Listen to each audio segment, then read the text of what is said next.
wanted to go back in time real quick, Chris, to when you did the scratches for Lynch. Can you talk about that, man? Like how he contacted you and the Davis show? Yeah, so what happened was,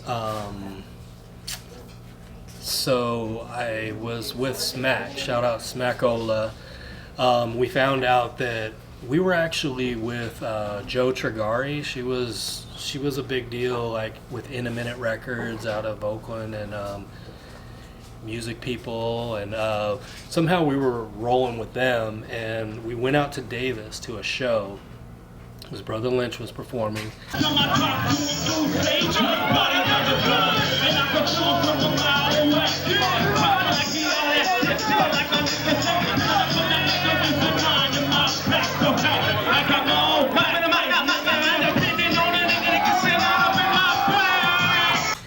And I had just come out with a jacked cassette, and I had a couple of them on me. And basically, Brother Lynch did his show. It was fly. He came out. Pallbearers were holding the casket, and they brought it through the crowd, and everybody's like, "What the hell?" And they brought it up on stage and set this casket up on the stage. All of a sudden, the door opens, and this Brother Lynch just with the mic in his hand, and he's rocking. Comes out and gave a hell of a show. And then basically, I just went up to him and I gave him a copy of Jacked. And I remember he called me the next day and he was like, "Hey, this is Brother Lynch. Man, I really like the scratching that you did on that album." And he was like, "Hey, can you meet me at Enharmonic Studio? And I'm just finishing up the 24 Deep project.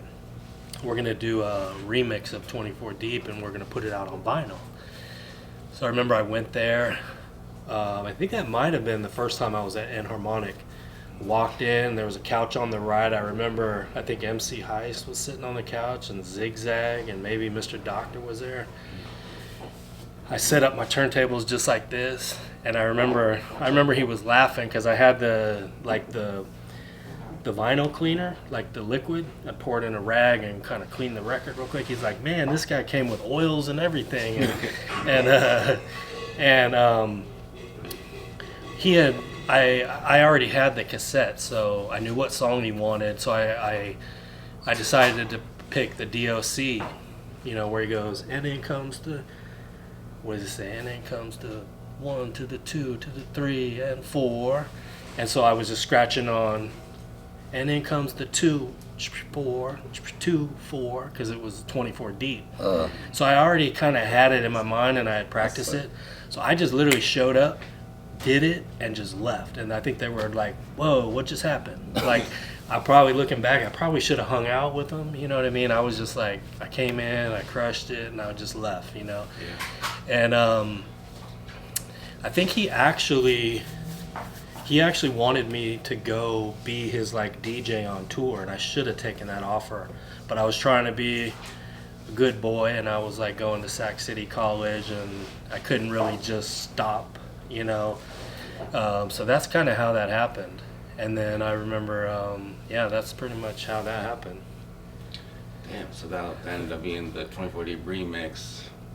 Yeah, that ended up on the best of, it didn't end up on the 24 Deep album, which would have been cool. Maybe I'd have a gold plaque or something. But it ended up on the Best of Black Market Volume 1, which was cool, yeah. And then I think he released it in vinyl. Yeah. It was on cassette actually too. That's right. Yeah, they were doing the cassette singles. Looking out the blinds, like the Malcolm X picture, with the gun. That's cool. Yeah. That's my favorite. That's probably like my favorite rapper of all time, the DOC. So I didn't really even put those two things together. Like one, then comes the 2 to the 3 and 4. Then I dropped the beat I have in store. I think I had it like a rug. I think I had it going. And then comes the 2 4 2 4, and then comes the 2 4 2 4. Sick. That's how I was kind of chopping it up. Yeah. I need to go back and listen to that. And it comes to it's taking me 9, it's taking me 9, let's start it. It's taking me 9, it's taking me 9, let's start it. It's taking me 9, it's taking me 9, let's start it.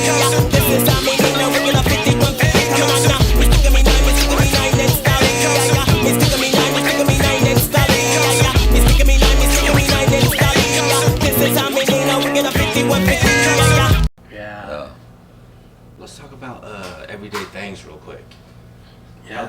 about? How'd you meet Cage and put that Oh, yes, I have to bring up this place called the Music House. together? Okay. This goes back to like 91, 92. There was a music store called the Music House in Linda, California, which is over in Marysville area. Okay. A guy named Jeff Catlin owned it, and he would let me and the guy named Tony, I was in that group Second to None, we used to come there, and after hours he would push all the record things to the side and we would do our show rehearsal. He was just a really cool guy that was like supporting local music. So the Music House was like a hub. Everybody kind of came there. That's actually how I met Smackola, and that's how I met Cage. Cage was from Marysville, neighboring city. Smack was from Wheatland, which is a neighboring city. But that's how I met those two, was at that place. And then we just, kind of got a friendship going. And then Cage hadn't had an album. Smack didn't have an album. So they were kind of, getting inspiration from me. Like, wow, this guy put out his album. He did it all himself. And then Cage wanted to do an album. He was a rapper. And there was a guy named Taz Loke that was his good friend. And then it just went from there. Like Cage, he already had the ideas of like what samples he wanted to use. Yeah. But I helped him piece the samples together. And then shout out to Marcus Thompson of the Timex Social Club fame, Rumors. And he had a little pre-production studio downtown Sac, and that's where Cage chose to work out of for his pre-production for the beats and everything. And then he went over to Enharmonic to do the vocals. So that's kind of how we did it. I met him at Music House, and then we just kind of became friends. He knew I did music, and so I was helping him kind of with the process. Yeah. And that was kind of a landmark album because it was the first one on CD. I remember it was such a big deal. He had cassettes and CDs. So that was the first time I was on a CD, 94. 94, yeah. Yeah, that's early for a CD, huh? Early, yeah. So I'm trying to think, did the majors have CDs before that? Because there might have been CDs that came out, but I think 94 was when it was offered to like regular people to get packages like that. I think before that was just the major labels were putting out CDs. Oh, yeah. Yeah. Yeah. Yeah. Trippy. Yeah, that was a cool album, man. So you're on that a couple times, aren't you? Yes, I believe I rapped on Pass Me a 40. That was the name of a song. And then Everyday Things. Everyday things, check out the scene. I got my ride looking clean and my mug all mean. Mobbing around, sipping on my brew until I saw the boys in blue sneaking up in my rear view. Coming up right behind me. I'm never looking for trouble, but it always seems to find me. Red and blue lights flashing, thinking to myself about matching. Those two songs I was featured on as a rapper. And I had forgotten, but Cage told me that song, there's a song called Straight 916, Yeah. which is a good song on there. He told me something just the other day. He was like, man, I came into your studio and you were playing that Zapp and Roger album on that exact sample, and that's where he got the idea. I had forgotten things like that. Mm-hmm. I'd forgotten that. I thought he just came up with that sample, Yeah. But yeah. I was always digging in the crates, and I wanted the funk records and the soul records. Those were the two I was always going for. Yeah. And I was always trying to find the different samples. Word. Yeah. But Cage, he had an idea. He was like, okay, I want Atomic Dog here. And so Marcus really helped him kind of put some of the beats together. And then I helped him on some of the skits and some of the songs. So it was kind of like a group effort. Tight. Yeah. Did you guys perform, or you did at the show he put on, the JT, the Bigga Figga show out in Marysville? So I was there. I was there that night, and I remember I had just gotten a brand new beat that I had made, and I was on the flyer to perform. And I think I didn't have a song, but I wanted everyone to hear this beat. It was like more of an original beat with the bass lines and keys, and I think I got on stage and like freestyle to that beat. So I was there and just did like one song. Yeah. Cool. But he was trying to dabble in the promotion, and you know, he got JT there, and I think Brother Lynch was there, Mr. Doctor and Zigzag. I remember seeing them all there. And yeah, and he had rented out this, I think it was the administration building. It was like used to be a big high school or something. It was a big, big auditorium, and he promoted it and everything. But yeah, I think that was a pretty big deal back then. That was, he was kind of trying to promote. Yeah. Cool. Yeah. Yeah, I think Young Joker was there. Young Joker, yeah. Maybe 11-5. 11-5. Ill Fated was there. Yeah, he had. And see, at that time, we knew Joe Trigari and In a Minute Records, and they really liked us. They liked Cage and myself, and Cage would take trips down there and get a bunch of promotional music, and so that's, I think, how he tapped into a lot of those groups, from the Bay. Yeah. Since after that, man, like Everyday Things, Cruise Control, the California Players Network, 97 comes, and we got Raja, Come Along With Me comes out. Yeah. Can we talk about that one, man? Was that with Derek, or was that at Crystal Clear? You recorded that one? Definitely. I believe that entire Come Along With Me album was recorded with Derek. Edible Sounds, was it maybe like mid-90s, something like that? Yeah, 97, that one. Yeah, and I had a CD before that called Muttering Volcano. Oh, that was before that, okay. Yeah, and so a few of the songs I think from Muttering Volcano ended up on Come Along With Me. But I think Muttering Volcano, I don't think I did like an actual pressing through disc makers. I think it was just like, maybe I had like 20 or 30 of the Muttering Volcano CDs, I believe. That black disc with the yellow. Yeah. So there was a cover for that? Or it was Yeah. just a disc? Yeah. Yeah, it was a disc cover. Okay. Just it was like black background, yellow text, pretty simple. Yeah. Okay. And so Come Along With Me was kind of like a few of the better songs from that particular Muttering Volcano project, and then some new songs that I had recorded with Derek. Okay, so Muttering Volcano was your first CD. Yeah, we could say that. Okay. Yeah. But you said you only pressed 20 or 30? It was a limited pressing. I didn't do like a full-on like 1,000 copies, I don't think. Oh, okay. Maybe Yeah. 100, a couple hundred. Or... Maybe. Okay. Maybe. Whereas Come Along With Me is like a full-on pressing, like I did 1,000 of those. Okay. Were you going through Uniset? No, that one I think I went through CD Baby, I think. Oh, okay, that's right, yeah. Or disc makers. Yeah. Yeah. Cool. Yeah. So Come Along With Me was your first big one? Yeah. Okay. Yeah. What was the story behind that, man? You said someone broke in your old apartment and took most of them. Yeah, my day job at the time was I was working for Sprint in Rancho Cordova. I had a roommate. She was a co-worker, nice girl, and we rented an apartment together. And so one day, after I had gotten my 1,000 CDs back from the manufacturer for the Come Along With Me CD, I had probably about half of them I put on consignment. So about 500 were consignment, and I was just slinging them to people in my inner circle and at work, and selling really well actually.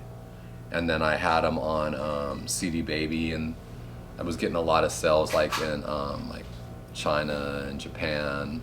Like it was doing really well. And then one day I went to work at Sprint, and I come home after my shift, and my bedroom window is broken into. Someone had broke into our apartment, and the crazy thing is, like, none of my personal possessions were missing except for those 500 CDs. Because like Chris was saying earlier, with your Jack cassette, I believe, like back then, if you got a quantity of 1,000, you'd get 4 boxes and there'd be 250 in each box. And so similar to your story, which is a trip when we talk about this out loud, 2 of my boxes, 250 come along with me CDs in each box, those were missing. Damn. And I still don't know what happened to them to this day. But somebody broke into my apartment and stole nothing but those 500 come along with me CDs. Like I had watches, I had money, I had rings, I had clothes. They only wanted those CDs for some reason. And I never repressed. So the 500 CDs that I had out there in the circulation that I personally had, those are the only CDs that actually went out to the public. Yeah, and then the other 500 CDs are just like a mystery. I don't know what happened to them. Damn. Yeah. When I was with Chris in Contrast, like Smack, you know, you've mentioned Smack. Yeah. He's mentioned Cage. He's mentioned Lynch. Like, when I used to hang in that circle, like I always felt so uncomfortable because I was like, man, I'm not. These dudes are talented. Like I don't rap like that, right? I don't. It was just different. I always felt like very like low self-esteem in that circle as a rapper, right? And so that Come Along With Me CD was definitely like me just coming out and saying, hey, I'm just doing my thing. Like I felt like that CD just sounded so different than what anybody else was doing, at least within like this scene. So it was like really like me, just really like as a solo artist, really like taking a step out there where I really felt like this is how I would do things, not necessarily me trying to fit in like into a box. Like you guys never made me feel that way. Yeah. But that was like for me to just like be out there and just like doing my own thing in a full project kind of way. So that particular CD of all the projects that I've worked on, that probably like has the most meaning for me, you know, personally. Cool. Yeah. Yeah, that's one of your most sought after CDs, yeah, for collectors like myself, yeah. I know collectors always hit me up and offer me like insane amounts of money for that CD, and I'm like, I don't have any more. Yeah. Yeah, I literally sold my last copy to a collector. I think he was in like France or something. I remember he got a hold of me on Facebook, and I was thinking to myself when he contacted me and asked me for that last copy, and I'm like, I'm gonna tell him that I'll sell it for an insane amount that he'll never accept. You know, he's just gonna turn down this offer, and then I don't have to make that decision. And sure enough, I think it was only like $250. You know, and you know, I even after he accepted the offer and agreed to buy the Come Along With Me CD for $250, even then I was like, oh man, I don't know, do I want to part with the CD? Right, you don't know if you're gonna find it. But, you know, I made my promise to him, he made me the offer, so, I sold it for $250. Right on. Yeah. I'm sure It's a good CD, though. I think we were listening to it earlier at the start of the interview, and there's some nice classics. Chris was on it, Smack was on it. Yeah, I'm real proud of that project. Face amazing. Invasion of your privacy. Come along with me, take a ride with me, glide with me, slide with me down your block. Got your Zapco heated with electric shock. I let it rock like the pouring rain. Beat so ill, it's a crying shame. Sustain hydroplane, the pain into the trash, man.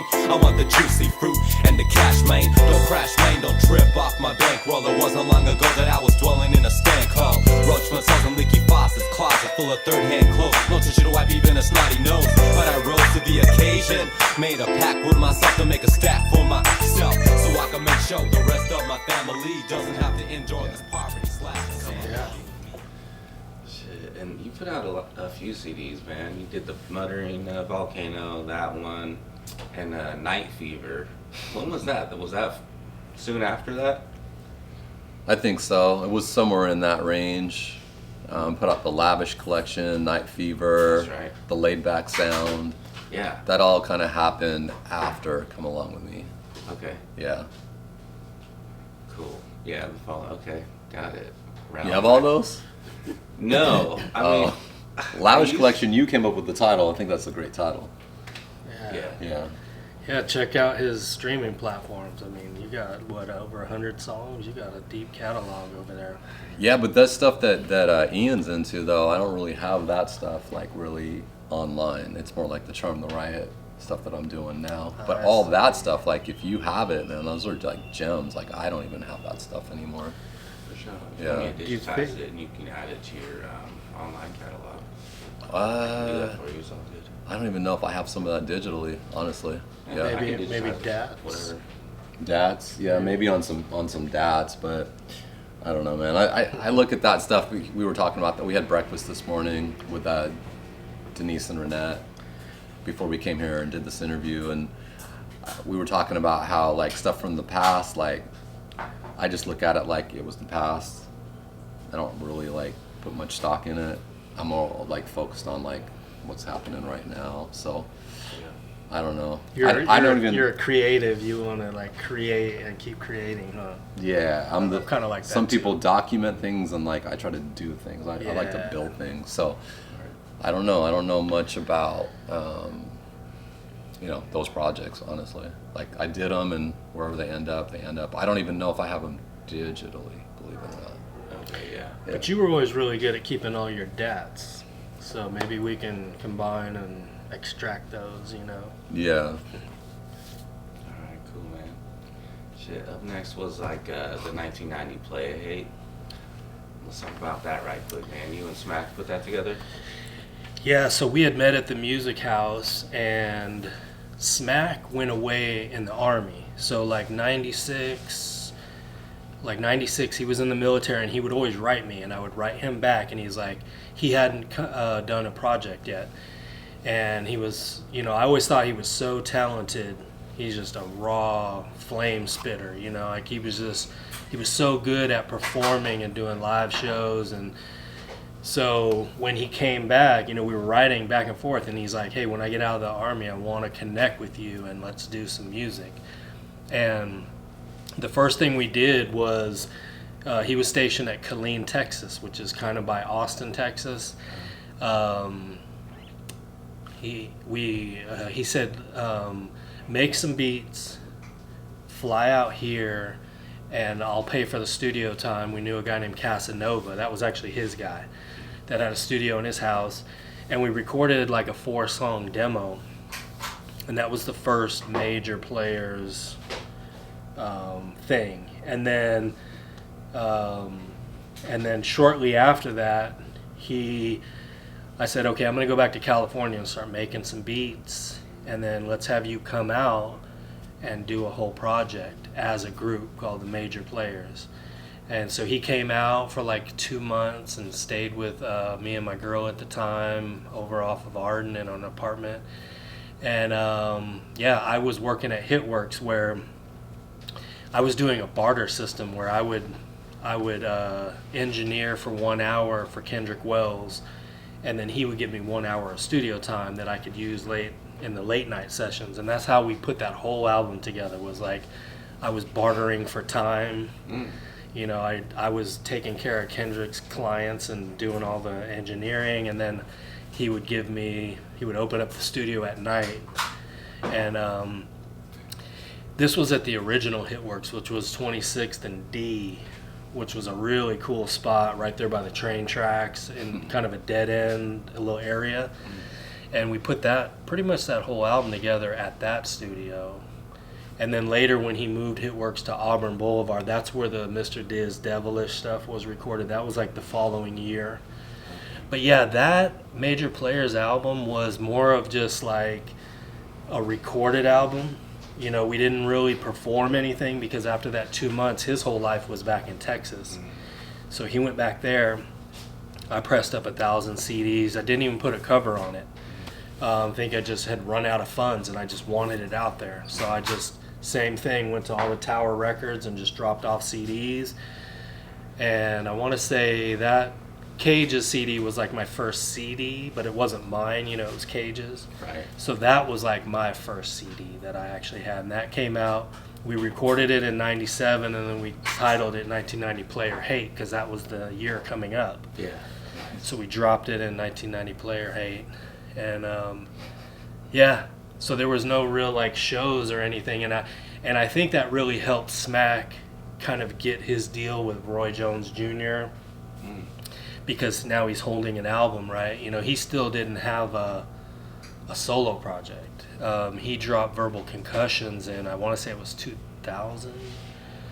But I think that Major Players CD was kind of like his demo that he went out and was able to like show people, hey, I got this. And shout out to Sarabian, rest in peace, Sarabian. She was a dope female MC, and she was actually signed to Roy Jones. That's where that connection is. So Smack knew Sarabian, and that's kind of how he got in with Roy Jones. I think with the Major Player CD and her connection, and then he goes on to like have his timeline, which I think I want to say it was 1999 or 2000 when Verbal Concussions dropped on Bodyhead Entertainment, which was Roy's label. Yeah. Okay. Yeah. But the Major Players album was kind of cool because it was a transition into more original keyboards.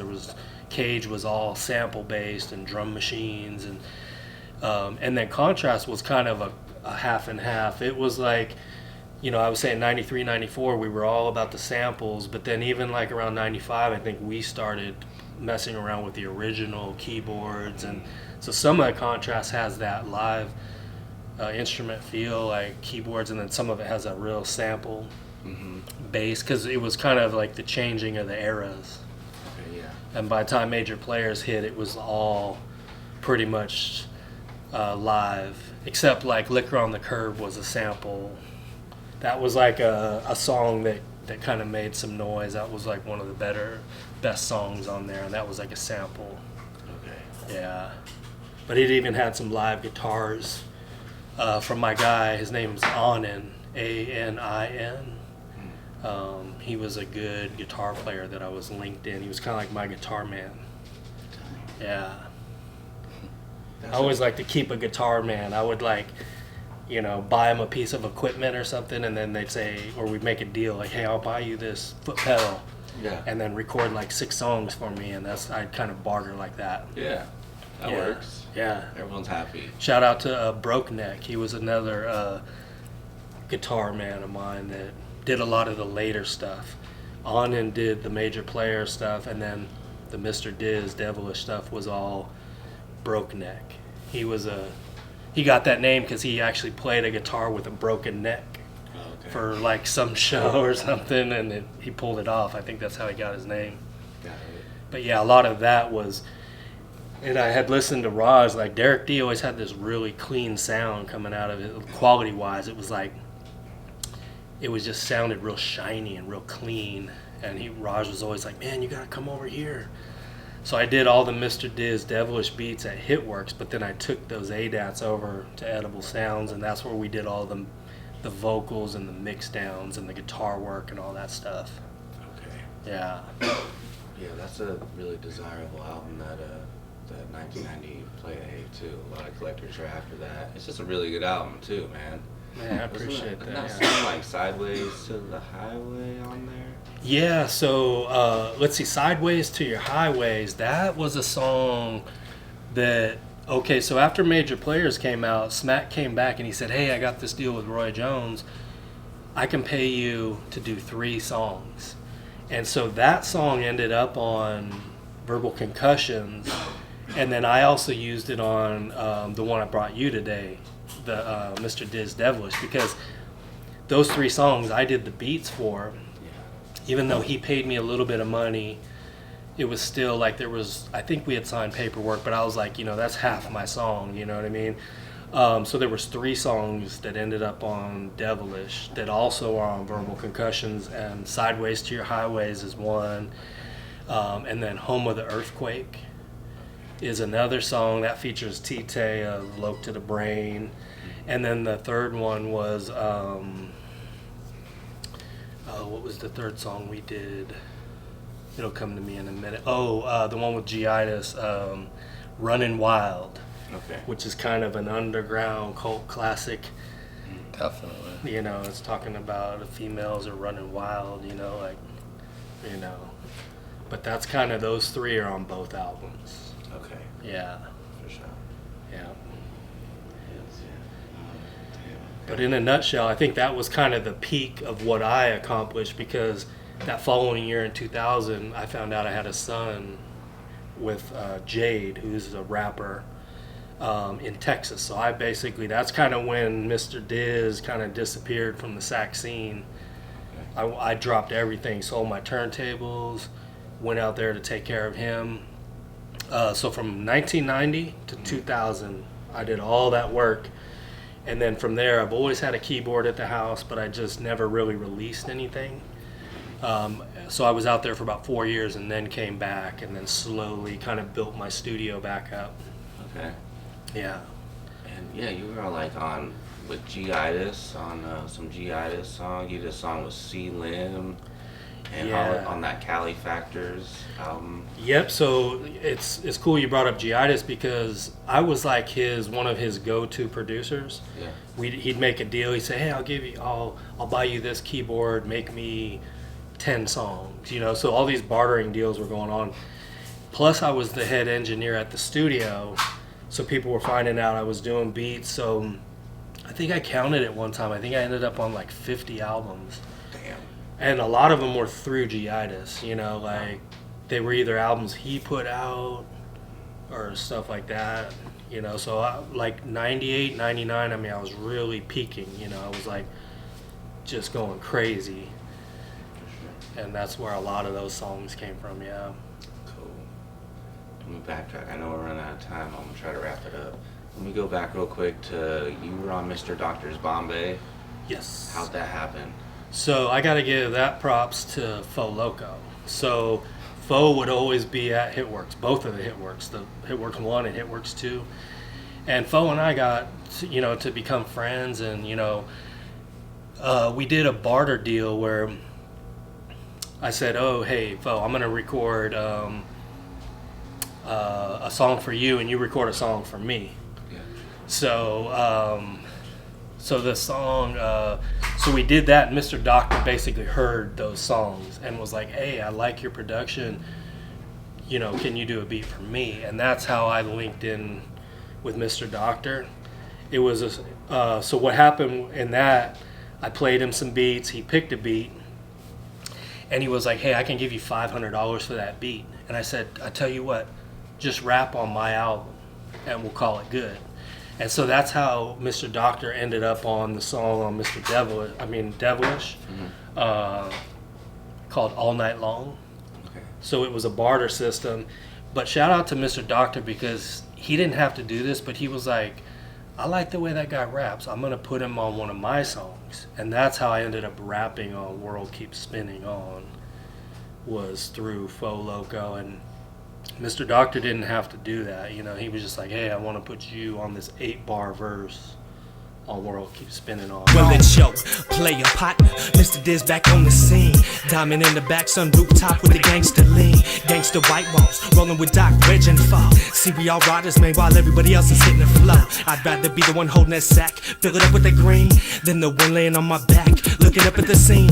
Oh no, never that. Game so tight and clever that the more you get, the more you got to spend. Remember that. And that's how, and that was really exciting to me because that was like, wow, I think, that sold a lot of copies. That was Black Market Records. That was Mr. Doctor, I think his second album. Yeah. Bombay, yeah. Yeah, that's tight. Yeah, that's how it all kind of happened. I know. Alright, so where were we at with we got to 2000 now, basically, so, okay. What were you doing, Raja, like 2000 to up until now, man? You started Charm the Riot, that's kind of more recently though, huh? You became that kid, Raja? Yeah, I became Flight Music, did that for a little bit, just working still probably with DJ Derek D. And then just putting out like little projects here and there, nothing major, because at that point life kind of happens, Yeah. And then just got into like some real like dark times, some real down times, and ended up like trying to go back to school for court reporting, and then I answered an ad on Craigslist. Someone was looking for like a rapper for a cover band, like a rap cover band. Yeah. So I did that for probably like 3 or 4 years, and we were just tearing up shows, doing all kinds of like classic hip hop songs like Tone Loc's Wild Thing and Ice Cube's Good Day, Jay-Z's H to the Izzo. Had a female singer, shouts out to Tia Ferreira, and had a bass player, shouts out to Doug, and we had a guitarist, shouts out to Rob McCord, and did that for a couple years, and then I decided I wanted to take the live band world and fuse that with my solo stuff. So then I had a band called Charm the Riot. I named my band that, and we were doing shows mostly in the Sacramento area, doing little festivals and things like that. And then COVID hit. China has identified the cause of the mysterious new virus. Coronavirus. Coronavirus. There are fears a rapidly spreading virus has reached Australia. This is a rapidly emerging situation where there is not a cause for alarm. The first US case has been detected. There's confirmation the coronavirus has reached Australia. China is urging its citizens not to travel abroad as it struggles to contain the virus. We will be standing up Christmas Island as a quarantine area. Foreign nationals coming from China are now banned from entering the country. I have today declared that the coronavirus presents a public health emergency in the United States. The Italian government tonight put the entire country on lockdown. COVID-19 can be characterized as a pandemic. We will be suspending all travel from Europe. More than 3 billion people in almost 70 countries and territories have been asked to stay at home. From this evening, I must give the British people a very simple instruction. You must stay at home. We're asking everyone to work at home if possible, postpone unnecessary travel. आज रात 12 बजे से संपूर्ण देश में. So together, and with the rest of the world, we face this unprecedented challenge. For many, young and old, 2020 will be the toughest year of our lives. We've got some breaking news to bring you, and it's to do with the Prince of Wales. He has tested positive for coronavirus. The Prime Minister, Boris Johnson, has tested positive for coronavirus. Countries around the world have now reported more than 1 million coronavirus cases. Prime Minister Boris Johnson has been transferred to the intensive care unit. The city may have to temporarily bury bodies on public land if they run out of morgue space. Better days will return. We will be with our friends again. We will be with our families again. We will meet again.